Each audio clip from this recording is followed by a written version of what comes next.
Sans doute, Sergio Ramos a été l'une des pièces maîtresses qui ont permis au Real de Madrid de retrouver la gloire ces dernières saisons en Champions League.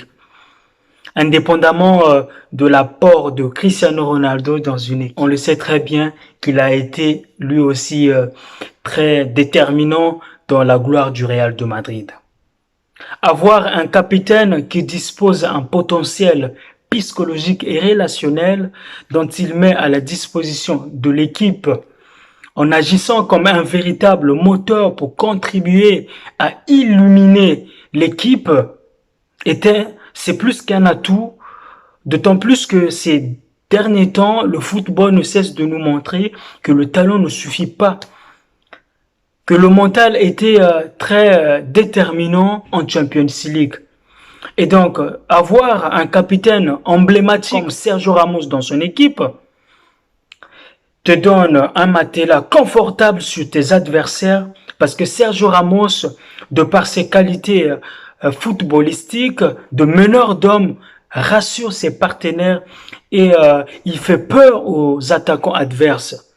Sergio Ramos, à chaque fois qu'il est sur le terrain, le Real de Madrid, défensivement, c'est une équipe sereine. Il est aussi connu pour sa faculté à faire des petites fautes qui permettent à l'équipe de se replacer, de se repositionner. Malheureusement, qui énerve un peu les adversaires. Oui, Sergio Ramos, c'est un joueur qui aime le combat, qui va au combat. Et ceci est démontré par des cartons qu'il prend à tout moment. Il est le défenseur qui a eu plus de cartons rouges dans l'histoire du football. Il doit être à plus de 20 cartons rouges comme ça. Et les cartons jaunes, on ne peut même pas en compter. Sergio Ramos, un joueur, franchement, c'est un guerrier, un vrai guerrier. Il ne faut pas aussi oublier que Sergio Ramos, en 2018, il a été 2 fois de suite meilleur défenseur de la saison et apparaissait pour la 8e fois dans l'équipe type de l'UEFA, ce qui est un record pour un défenseur. C'est pour vous dire l'importance de ce garçon dans une équipe. Même un défenseur connu de tout le monde, indiscutable, Giorgio Chiellini, a dit que Sergio Ramos était tout simplement le meilleur défenseur du monde et peut-être, je pense, le meilleur défenseur de l'histoire du Real de Madrid. Il est unique dans ce registre d'être celui qui a le dernier mot, le défenseur décisif lorsque l'équipe traverse un moment un peu bizarre, un moment stérile en termes de but où l'équipe panique. Son but face à l'Atlético de Madrid en 2014 est juste mémorable. Seuls les joueurs déterminants arrivent dans ce genre de match à débloquer des situations. Et c'est grâce à lui que après le Real de Madrid a connu que des belles histoires en Champions League. Franchement, sa tête a été vraiment déterminante en ce moment du match. Et quand on regarde aussi en 2016, il a refait la même chose avec l'Atlético de Madrid en marquant ce but qui a permis au Real de Madrid d'ouvrir le score et donc de mener dans ce match. Et quand on regarde aussi pendant la saison 2016-2017 du Real de Madrid en Liga, Sergio Ramos a été juste celui qu'il fallait vraiment pour gagner ce trophée. Je me rappelle, c'était lui qui avait marqué le but d'égalisation face au FC Barcelone, toujours sur ce jeu où il est très fort. Le coup de tête, il n'y a aucun défenseur qui fait mieux que lui.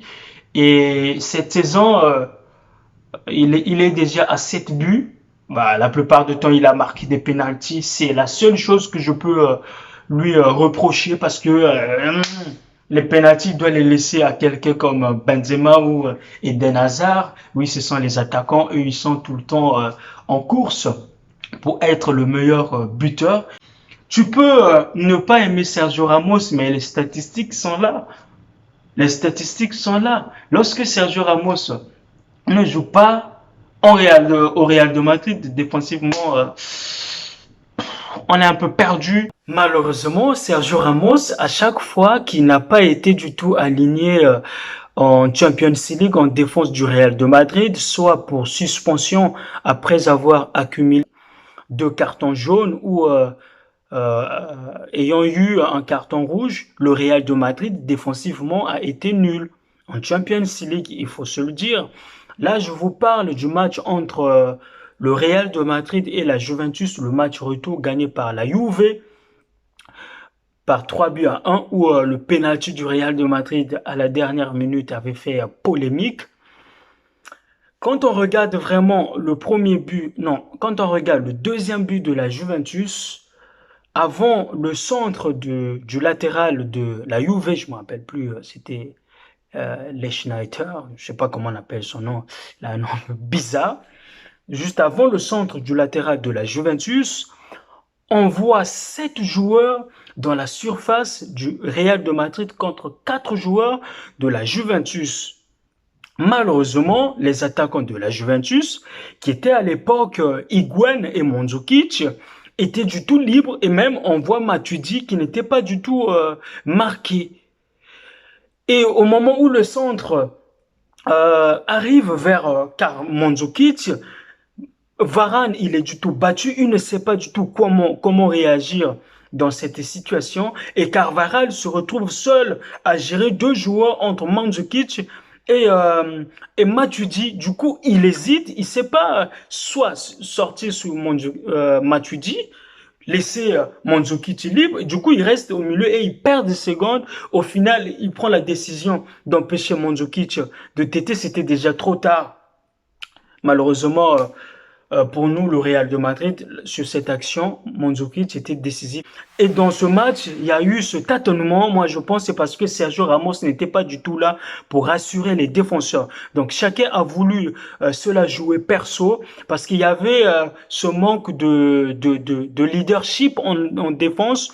Parce que lorsque Sergio Ramos est là, déjà naturellement, il y a une complémentarité qui s'est créé avec Raphaël Varane, et on sait que Ramos dans le jeu aérien, il est très fort, donc sur cet aspect, on se sent naturellement en sécurité. Malheureusement, on l'a payé cher ce jour-là parce que Sergio Ramos n'était pas là. Ce match illustre la fébrilité défensive du Real de Madrid. Et entre les 2 défenseurs centraux, il n'y avait pas de complémentarité. Les deux étaient mal positionnés et ne savaient pas, à un moment donné, quand je regarde ce match, je me dis, est-ce que les 2 défenseurs, avant le match, avaient vraiment confiance l'un envers l'autre? Je ne le pense pas. Je ne l'ai toujours pas pensé.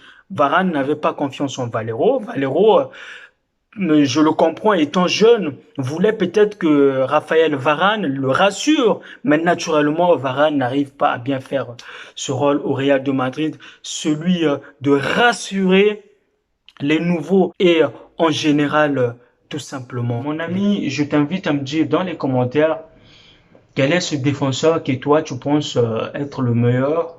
Si c'est Sergio Ramos, tu peux aussi me le dire. Et je t'invite à liker, à partager. Merci beaucoup d'avoir regardé ma vidéo jusqu'à la fin et à très bientôt. Merci beaucoup. Ciao.